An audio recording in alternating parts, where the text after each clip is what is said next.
નમસ્કાર. ગુજરાતમાં રાશન લેવાની રીત હવે બિલકુલ બદલાઈ ગઈ છે હો. જૂની સિસ્ટમ હવે ગઈ, પણ એનાથી પણ સહેલી એકદમ નવી ડિજિટલ સિસ્ટમ આવી ગઈ છે. ચાલો, આ શું છે અને કેવી રીતે કામ કરે છે એ બધું જ આપણે આજે સમજી લઈએ. હા, સાચું સાંભળ્યું. જૂની રીત હવે ભૂલી જ જવાની છે. પણ જરાય ચિંતા કરવાની જરૂર નથી. આ જે નવી સિસ્ટમ છે ને, એ તો એટલી સહેલી છે કે તમને પણ થશે, અરે વાહ!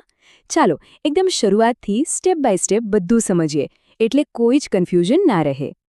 ઓકે, તો આજે આપણે શું જોવાના છે એની પર એક ફટાફટ નજર નાખી લઈએ. પહેલાં તો આ નવી ડિજિટલ સિસ્ટમ છે શું એ સમજીશું.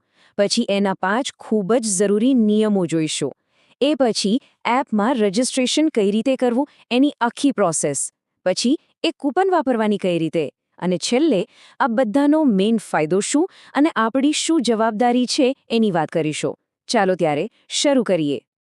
ચાલો તો શરૂઆત કરીએ આપણા પહેલા પોઈન્ટથી. સમજીએ કે આ નવી ડિજિટલ સિસ્ટમ આખરે છે શું, કઈ રીતે કામ કરશે. જો, હવે બધું જ કામ જે છે ને એ આ એક એપથી થવાનું છે. એપનું નામ છે PNB ડિજિટલ રૂપી. આ એક સરકારી એપ છે અને હવેથી દર મહિને રાશન લેવા માટેની ડિજિટલ કૂપન સીધી જ આ એપમાં તમારા ફોન પર આવી જશે. સિમ્પલ. ઓકે, હવે સીધા એપ ડાઉનલોડ કરવા નથી દોડવાનું હો. એ પહેલાં 5 ખૂબ જ જરૂરી નિયમો છે, એને બરાબર સમજી લેવા પડશે. કારણ કે આ સમજ્યા વગર આગળ વધ્યા ને તો બધી મહેનત પર પાણી ફરી શકે છે. તો ચાલો એકદમ ધ્યાનથી આ 5 નિયમો જોઈએ. સૌથી પહેલો અને સૌથી અગત્યનો નિયમ, ઘણા લોકો એપનું નામ સાંભળીને જ ગૂંચવાઈ જાય છે, PNB ડિજિટલ રૂપી. આનો મતલબ એ બિલકુલ નથી કે તમારું પંજાબ નેશનલ બેંકમાં ખાતું હોવું જોઈએ. ના, ખાતાને અને આ એપને કોઈ જ લેવા દેવા નથી.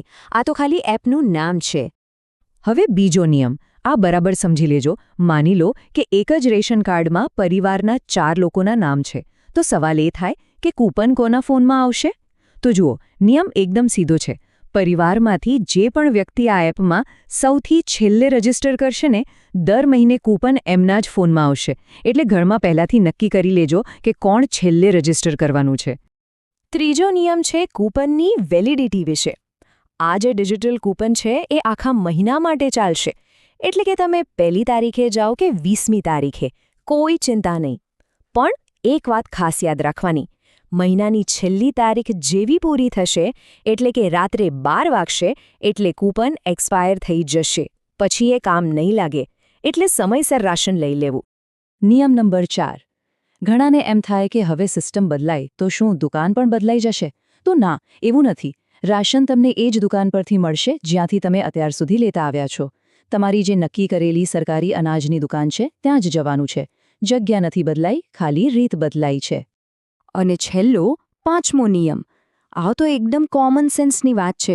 હવે જ્યારે કૂપન જ ડિજિટલ છે, ફોનમાં છે, તો પછી રાશન લેવા જાઓ ત્યારે સ્માર્ટફોન તો સાથે લઈ જ જવો પડશે, બરાબર ને? કારણ કે કૂપન હવે કાગળમાં નહીં પણ તમારા ફોનમાં છે. ચલો, બહુ સરસ. હવે 5 નિયમો આપણા મગજમાં એકદમ ફિટ થઈ ગયા છે. તો હવે વારો છે એક્શનનો. ચાલો, હવે આપણે સ્ટેપ બાય સ્ટેપ જોઈએ કે આ એપ ડાઉનલોડ કરીને રજિસ્ટર કઈ રીતે કરવી. ઓકે, તો સૌથી પહેલું કામ, તમારા સ્માર્ટફોનમાં પ્લે સ્ટોર ખોલો અને ઉપર સર્ચમાં લખો PNB ડિજિટલ રૂપી. જે ઓફિશિયલ એપ દેખાય એને ઇન્સ્ટોલ કરી લો. ઇન્સ્ટોલ થઈ જાય એટલે એપ ખોલો. ખોલશો એટલે તરત જ એન્ટર બટન દેખાશે, એના પર ક્લિક કરવાનું. હવે બહુ જ અગત્યનું સ્ટેપ, તમારો જે મોબાઈલ નંબર રેશન કાર્ડમાં આપેલો છે એ જ સિમ કાર્ડ સિલેક્ટ કરીને વેરીફાઈ સિમ પર ક્લિક કરી દેવાનું. હવે ધ્યાન આપજો, અહીં તમારે 2 અલગ-અલગ પિન સેટ કરવાના છે. પહેલો છે એપ પિન. આ તો ખાલી એપને ખોલવા અને બંધ કરવા માટેનો પાસવર્ડ છે. પણ બીજો છે વોલેટ પિન.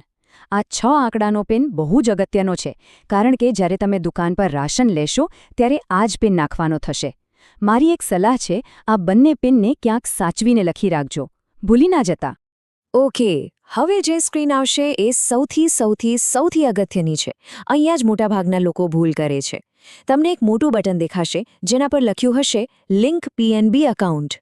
એને અડકવાનું જ નથી, એને બિલકુલ ઇગ્નોર કરી દો. એની નીચે નાનકડો ઓપ્શન હશે આધાર OTP. આપણે એને જ સિલેક્ટ કરવાનો છે. ફરીથી કહું છું, ભૂલથી પણ PNB એકાઉન્ટ લિંક નથી કરવાનો. ફક્ત અને ફક્ત આધાર OTP વાળો ઓપ્શન જ પસંદ કરવાનો છે. બસ હવે આપણે લગભગ પહોંચી ગયા. જેવું તમે આધાર OTP સિલેક્ટ કરશો એટલે UIDનો ઓપ્શન આવશે. એના પર ક્લિક કરો. હવે તમારો 12 આંકડાનો આધાર કાર્ડ નંબર ધ્યાનથી ટાઈપ કરો. પછી જનરેટ OTP બટન દબાવો. તમારા આધાર કાર્ડ સાથે જે નંબર લિંક હશે એના પર એક OTP આવશે. એ OTP નાખી દો અને બસ કામ થઈ ગયું. અને લો, થઈ ગયું. અભિનંદન, તમારું રજિસ્ટ્રેશન હવે કમ્પ્લીટ છે. ચલો, રજિસ્ટ્રેશનનું કામ તો પતી ગયું. પણ હવે ખરો સવાલ, આ એપમાં આવેલી કૂપન વાપરવાની કઈ રીતે? ચાલો, હવે એ સમજીએ. તો સ્વાભાવિક છે કે રજિસ્ટ્રેશન પછી તરત મનમાં સવાલ થાય કે ભાઈ આ કૂપન દેખાશે ક્યાં? એપમાં કઈ જગ્યાએ શોધવાની? એનો જવાબ બહુ જ સિમ્પલ છે. તમે જેવી એપ ખોલશો ને એના હોમ પેજ પર જ તમને સ્પેશિયલ પર્પસ વોલેટ અથવા PCBDC PDS એવો લખેલો જોવા મળશે. બસ આ જે જગ્યા છે જ્યાં દર મહિને તમારી રાશનની કૂપન આવી જશે. ઓકે, હવે તમે રાશન લેવા દુકાને પહોંચી ગયા છો. ત્યાં જઈને શું કરવાનું? ફક્ત 3 સહેલા સ્ટેપ. સ્ટેપ 1, તમારી PNB એપ ખોલો. સ્ટેપ 2, દુકાનદાર તમને એક QR કોડ બતાવશે. એને તમારા ફોનથી સ્કેન કરો. અને સ્ટેપ 3, તમારી રાશનની કૂપન સિલેક્ટ કરીને પેલો જે 6 આંકડાનો વોલેટ પિન બનાવ્યો હતો ને એ નાખી દો. બસ તમારું કામ પૂરું.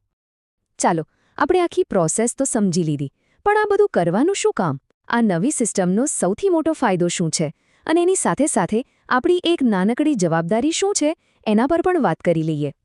અને આ નવી સિસ્ટમનો સૌથી મોટો ફાયદો એ છે કે હવે પેલી ફિંગરપ્રિન્ટ મેચ ન થવાની માથાકૂટમાંથી છુટકારો.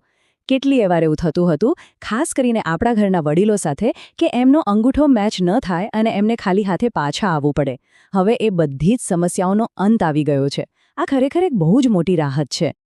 જુઓ, આપણે આ બધું તો શીખી લીધું, પણ આપણું કામ અહીં પૂરું નથી થતું. હવે આપણી એક નાનકડી પણ બહુ મોટી જવાબદારી છે. એ છે કે આપણી આસપાસ, આપણા સમાજમાં કોઈ પણ વ્યક્તિ ફક્ત માહિતીના અભાવે પોતાના હકના રાશનથી વંચિત ન રહી જાય. તો બસ એક કામ કરીએ, આ જાણકારીને આપણા પરિવારમાં, મિત્રો સાથે અને જે પણ WhatsApp ગ્રુપ હોય એમાં પહોંચાડીએ. ખાતરી કરીએ કે દરેક જણ આ સહેલી રીત શીખી લે. કારણ કે યાદ રાખજો, કોઈનું રાશન અટકવું ન જોઈએ. આ આપણા સૌની જવાબદારી છે.